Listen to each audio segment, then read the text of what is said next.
Great. Good morning, everyone. It's so great to be here. I'm really excited to talk about SciFutures and what we're doing for Lowe's. So I'm going to take a slightly different tack and come at it from more of a consulting strategy point of view. So what does SciFutures do? Well, to explain what we do, let's just place a little bit of context in the times that we live in.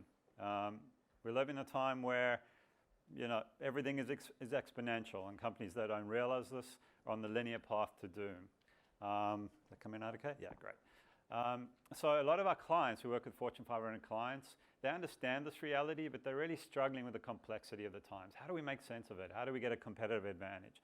And that's what we do at SciFutures. We help them get there. So we all know what this is, right? Anyone want to guess? Xbox One. Anyone have one? Yeah, quite a few people. Who do you think their biggest competitor is? So yeah, Sony, but PlayStation. Any other guesses? Google. How about Google's Nest? Yeah. So there's a battle for the hub going on. So we've got different paradigms going on, right? Driven by Moore's law. 1972, digital watch is $2,000, and 1976 it was $20. First billion tweets took 3 years. Second billion took 7 days. You get companies like Instagram that was 19 months old, was bought for $1 billion. And you just look at Google Trends data, right? Just look at companies like Uber. This is just interest over time. You can see an exponential curve. Airbnb, Twitch. You all know about Twitch, right? Who doesn't know about Twitch? Interesting company. It's just gamers watching gamers playing games. That's all it is. Bought for $1 billion, right? By Amazon. Really interesting. So this great quote by Thomas Friedman really sets the times and the context that we live in. He says, when I sat down to write The World is Flat in 2004, Facebook didn't exist, Twitter was still a sound, the cloud was still in the sky, 4G was a parking space, LinkedIn was a prison, application what you sent to college, and Skype was a typo. All of that happened in 6 years. So we live in these amazing times, and we're trying to make sense of it. We're trying to get a competitive advantage. And augmented reality and virtual reality is one of many emerging technologies that our clients are trying to wrestle with. We've got Internet of Things and wearables and 3D printing and sensors, and you just name it, and they're all emerging all the time. So how do you make sense of this world? So we've got a problem as human beings. If we had a little thought experiment, imagine you have a piece of paper in front of you right now, and you could fold it in half 35 times. So that each time you fold the piece of paper in half, it's doubling in size over the fold before. So it's on an exponential curve because each time it's doubling over the iteration before. How thick or how tall do you think this piece of paper will be? Anyone want to guess? Past the moon, good guess, yes. Most people say about 4 feet. Literally, every time we get a guess, like 3 to 4 feet. And some people are probably thinking that, and that's true. But yeah, it goes from the Earth to the moon and back again. So it was a good guess. And that's because 35 steps are 35 steps, linear steps, but 35 exponential steps are over 1 billion iterations. So as human beings, we have this trouble dealing with exponentiality. There's a great behavioral economist, Dan Ariely, is at Duke, and he says that humans grossly overestimate what's going to happen in the short term and completely underestimate what's going to happen in the long term. So our business at SciFutures is about helping our clients deal with this amazing exponential age that we live in. And the way that we do it is with science fiction prototyping. So you guys all know Arthur C. Clarke, right? Arthur C. Clarke, a famous sci-fi writer and scientist. He says that the problems about making predictions about the future is you have to be so bold and so outrageous that people would fail to completely underestimate the world of the future. And if you're not bold and outrageous, you're basically going to miss it. And if you are bold and outrageous, people are going to think you're crazy. So how do you deal with that?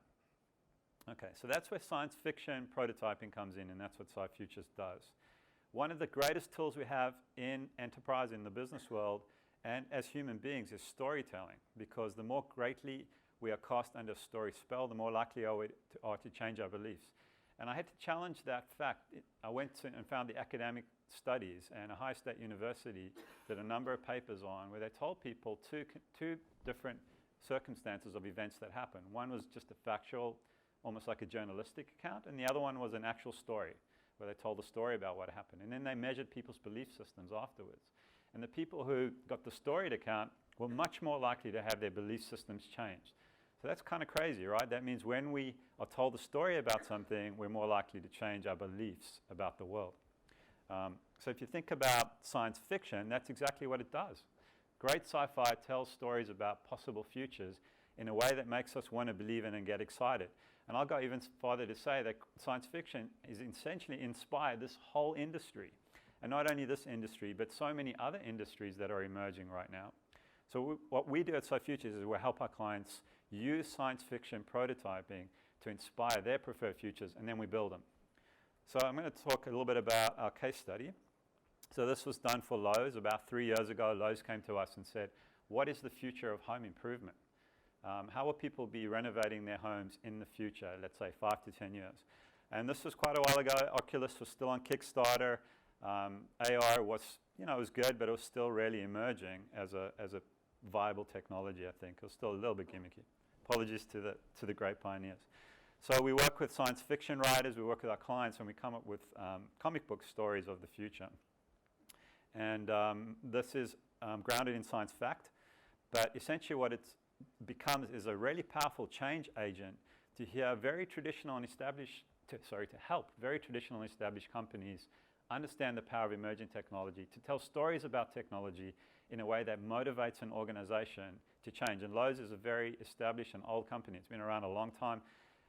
They won't mind me saying this, or maybe they will, but they haven't innovated that much over their entire history. So for them to embrace augmented reality was a really big step, and storytelling did it. So we went from storytelling to story doing, and that's our process. We work with storytellers and engineers and scientists. We have an innovation lab in Burbank in LA, where we're actually actively prototyping for Fortune 500 companies. So one of our partners, or the key partner for the Lowe's Holoroom, was Marxent. They're exhibiting today. Check them out. They were incredible partners. What we love about Marxent from an AR point of view was they were incredibly smart. They pushed their technology. They were very flexible. They gave us amazing customer service all the way through. We developed really strong relationships with those guys. So if you are looking for an AR partner, I know there's a lot of choice, but Marxent really came through for us. So the Lowe's Holoroom, what is it? It's basically like Star Trek, like the holodeck, but it's a home improvement simulator. And these were established in 2 stores in Toronto, in Lowe's. And what it enabled customers to do was actually go up and actually outline the template of a bathroom, the floor plan, put in the doors, put in the windows, put in Lowe's furniture. And we had thousands of products that we developed through it, that we created through a proprietary scanning process. Because in order to create really great content, really great AR, you've got to have really great content. And to create really great content, you need a process to create content cost affordably and in a way that looks good for the customer as well. So we developed some proprietary technology around that.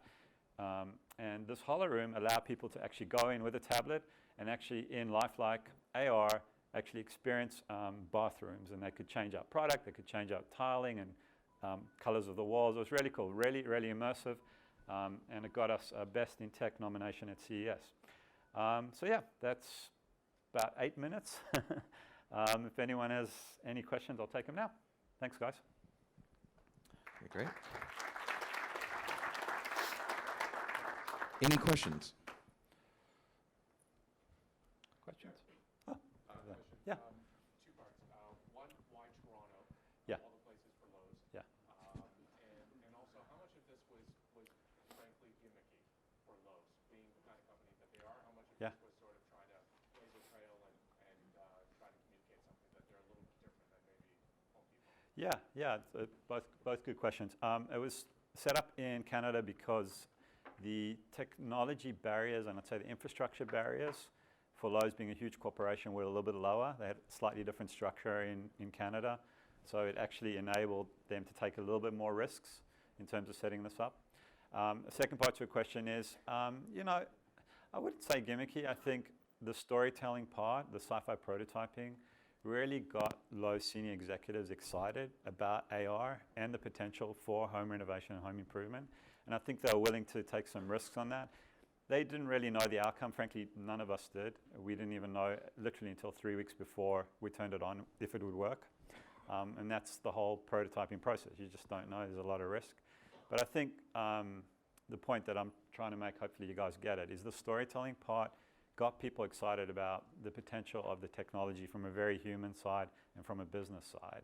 And that enabled Lowe's senior execs to say, okay, let's take some small steps and prototype and see how we go. Yeah. Did they drive sales? Yeah, we had quite a bit of sales. It was hard to measure because it wasn't exactly a scientific experiment that they set up, but they did a lot of in-store signage to promote the Holoroom. Customers were really excited, really engaged. They didn't keep any metrics about people that used it? Yeah. Who closed? No, they did same-store sales. They did pre-post. No, they did some measurement. Yeah. Higher than normal? Yeah. What you're doing sounds really interesting. Yeah. I'm curious to find out what kind of people in your organization, what sort of backgrounds they have. Yeah. The folks that are particularly gifted at working with clients in the way that we described. Yeah, great question. Yeah, we have a very nice range of different interdisciplinary skills. So from the one hand, we have the strategists, almost business strategists, management consultants. And then the other side, we have very creative people, so people who've worked in film and production. And then we have engineers and technologists and experts in digital production. So a nice mix of, we'd say, creative talent, but in different spheres. But it is a very client-focused organization, but also very creative and experimental culture as well. Awesome. Thank you, Ori. Okay, great. Sorry. Thanks.